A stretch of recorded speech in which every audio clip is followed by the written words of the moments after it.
Het resultaat, hé? Het had me toch een gedeelte van mijn eigen leven weer omjoen.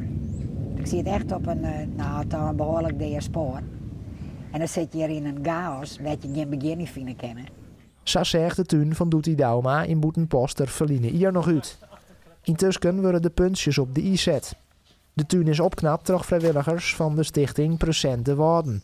Bedoeld van mensen die dat door omstandigheden zelfs net kennen. Waar we hier staan bij Doetie, dat is een van de eerste tuinen die we aangepakt hebben.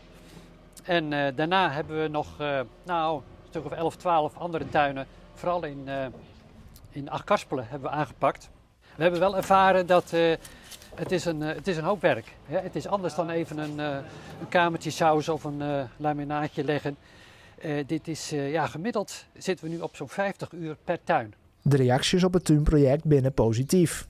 Maar als de tuin één keer creërs binnen, moeten de bewoners ze wol zelfs bijhouden. Wij proberen natuurlijk wel om het onderhoudsarm aan te leggen, dus met bodembedekkers, soms ook gezond. Nou, dat moet je wel elke week maaien. En die regelmaat zit niet bij iedereen erin, dus dat is nog wel een dingetje,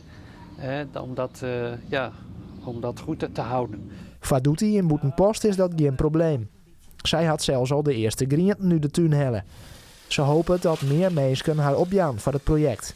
Dat ze denken, nou stap ik er toch wel in, ik kan mitskillen als het een puinhoop is. Dat is net samen ontstaan, het gebeurt vaak door omstandigheden.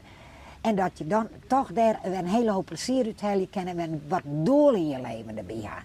Ik is dan eerst alleen maar de tuin. Ja. Dat is al een heel groot ding.